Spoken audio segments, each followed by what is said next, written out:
কেউ কেউ চেষ্টা করলেও এখন অনেক দলের নাম নিতেও অনেক বড় কষ্ট হয়, অনেকের নাম নিতেও কষ্ট হয়।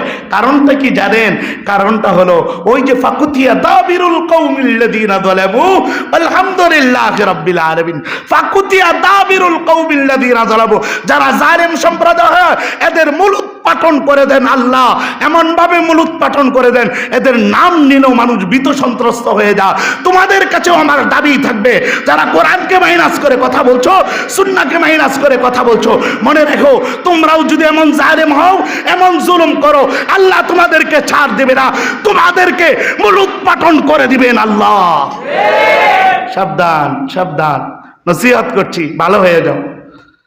ওই গজলে কয় না মাসুদ তুমি ভালো হয়ে যাও, ভালো হয়ে যাও, কোরআনের পথে আসো, সুন্নাহর পথে আসো। আমরা চাই তোমরা কোরআনের পথে আসো, আমরা চাই তোমরা সুন্নাহর পথে আসো। কারণটা কি? কোরআন সুন্নাহর পথে আসো, আমরা বুকে ঝরিয়ে নিব তোমাদেরকে, কাউকে নয়, যে কোনো দলের হোক, কোরআন মানো সুন্নাহ মানো, বুকে জড়ায় নেওয়ার হিম্মত আমাদের আছে। আমাদের কাছে আসো, বলো বলো কোরআনকে মাইনাস করে কাজ করবে না, সুন্নাহকে কাজ করে মাইনাস করে কাজ করবে না।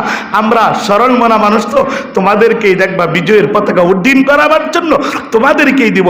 শর্ত কোরআন, শর্ত কোরআন, শর্ত ইসলাম। ইসলামকে মাইনাস করে করবা, ইসলামকে মাইনাস করে চলবা। মনে রাখো এই মুসলমানেরা যখন জালেমদেরকে ভয় করে নাই, মৃত্যুর ভয় করে নাই, এদের উপর অনেক জুলুম হয়েছে, অত্যাচার হয়েছে, কাউকে ছেড়ে দেয় নাই। আগামী সিদ্ধান্ত কোরআনকে মাইনাস করে যারাই কথা বলবা, একটাকেও ছেড়ে দিয়ে কথা বলা হবে না। কেন? কারণটা কি? কারণটা হলো এই যে যারা আসছে আমরা সবাই মুসলমান, এই এলাকার আধিক্য পরিমাণ মানুষ মুসলমান। সবাই যত কিছুই করো, যে কোনো দল করো, এটা দুনিয়ার জন্য করে আর কি, কিন্তু ইসলামকে এরা ভালোবাসে। বলেন ভালোবাসে না? ইসলামকে ভালোবাসে। সব মানুষ তো একরকমের হয় না, হয়তো দুই একটা উল্টা পাল্টা বক্তব্য দেয়।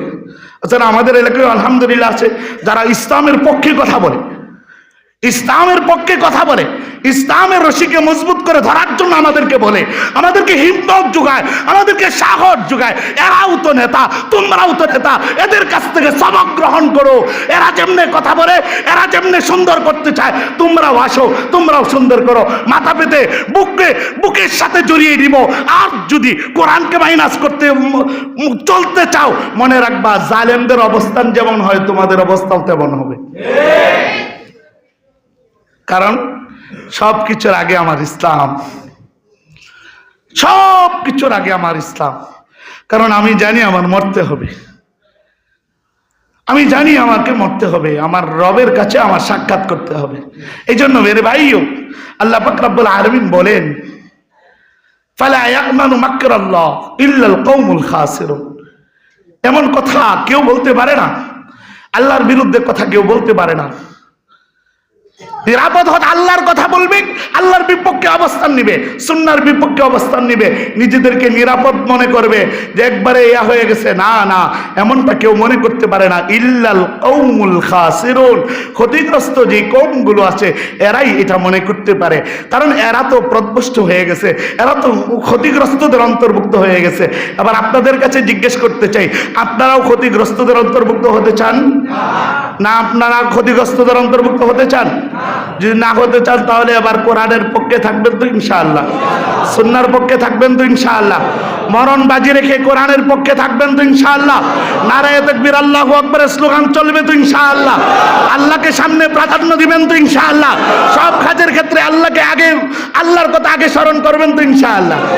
আল্লাহ তাআলা আমাদেরকে যে কথাগুলো বললাম এই কথাগুলোর উপর আমল করার তৌফিক দান করুক। যারা এখনো হেদায়েত প্রাপ্ত হয় নাই, কোরআন সুন্নাহর বিপক্ষে অবস্থান নিচ্ছে, আল্লাহ তাআলা তাদেরকেও যেন সহি বুঝ দান করেন। ওয়া আখিরু দাওয়ানা আলহামদুলিল্লাহি রাব্বিল আলামিন।